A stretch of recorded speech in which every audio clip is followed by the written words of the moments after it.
The highly anticipated X-Men Metal 2020-2021 just got into the hands of eager collectors this week, and there's a flurry of content on box breaks, hits, etc. I personally have one box on the way, but after doing some analysis of the set so far, what card or cards have the most investment potential in this set? My thoughts coming up. What's up YouTube, Card Boss here. We talk about everything cards, money, investing. Alright, let's go. When we think about investability of a card, especially for a popular but wide genre like the X-Men, there are a few factors to consider. A. Scarcity. B. Popularity. C. Eye appeal. And finally D. Future demand or value increments. Whether it comes in that order is highly debatable, but that's what normally goes through my thought process when determining the investment potential of a particular card, be it Marvel, Magic, or sports. We'll touch on each of these criteria as we go along, but let's just first talk about the set itself. We all know the X-Men and are quite familiar with the metal product. I won't go through in detail the checklist breakdown as there are tons of content already out there. I will, however, attach a checklist link below to Cardboardconnection where it details the entire checklist, short prints, and odds. So when you consider scarcity as the first priority, we have to look at which cards have the lowest pull rate, i.e. the short prints. Of late, the phrase short print has been used quite liberally, almost to a point of it being a standard marketing tool. Without an actual serial number, it's questionable whether the short print means in the tens, hundreds, or the thousands. One of the more popular short print inserts in the sports card world is the Kaboom insert. Some non-sports card collector might be familiar as it's a cross between the sports and comic arts. It's a rare case hit and is believed to be printed only around 100 copies in total. However, through the years of a grading population report, it's then only determined that the number is far lesser. So while only people in Skybox would know the actual print runs in the X-Men short printed inserts, there is some level of math we can try to engineer on how scarce the print runs are.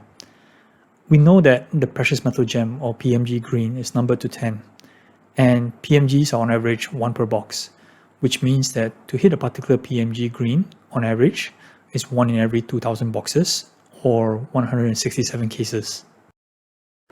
When you do the math for Geodes, using the same assumption for production run of the PMGs, a super short print Wolverine Geodes, which is found 1 in every 120 cases, would equate to a print run copy of approximately 15 to 20 copies, assuming a total print run of 2,500 cases.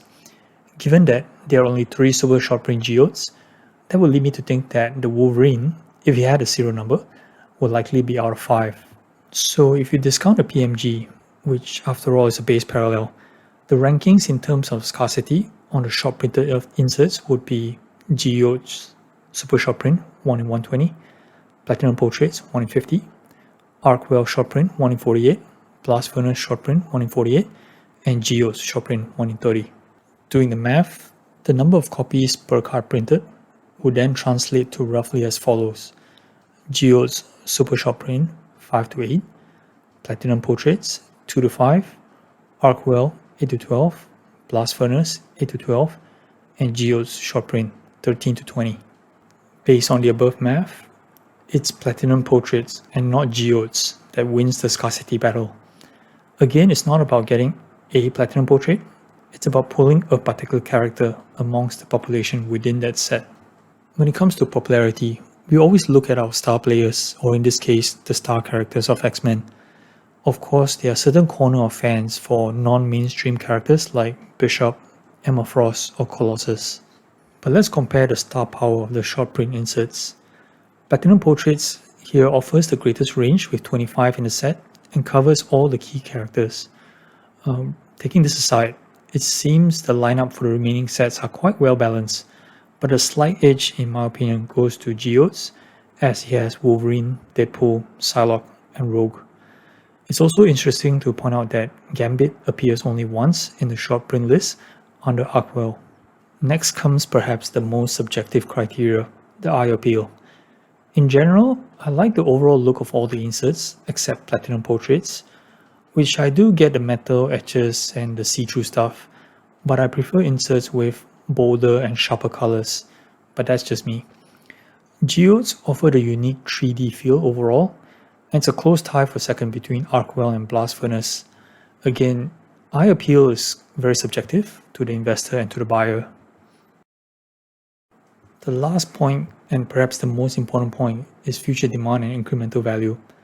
I think while it's key to consider all what was just mentioned, the quality of the card, i.e. the condition or the make, has to be of investment grade as well. And here's where experimental has failed in my opinion. I've noticed plenty of chippings around the corners and edges of the product, even if they were packed fresh. This hurts the investment value of the product overall.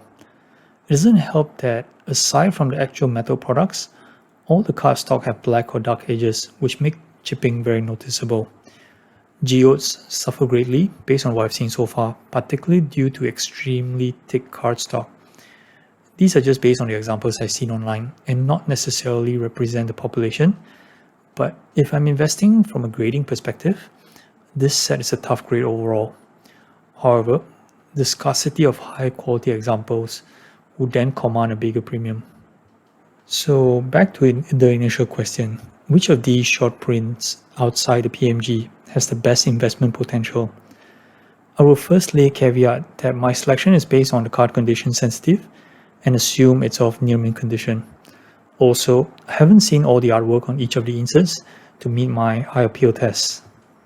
Therefore, based on my initial research, I'm giving the nod to Geodes, followed by Blast Furnace over Arcwell because of the former's lineup of Deadpool, Logan, and Sabretooth. Again, I'd like to point out that Geodes are extremely condition sensitive, so don't start scouring eBay and picking up any copy that you can find. But as an investment, the right copy in the right condition would fetch the best investment return. I'm just not a fan of platinum portraits, even looking at the scarcity amount.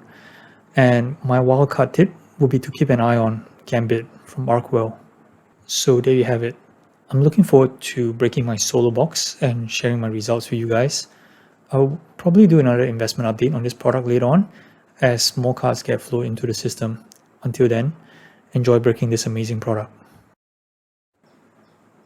So if you guys like this video and found it very useful, do like and subscribe for more content in the future. I will be putting up similar videos, so do watch out for that. Thanks and have a great day.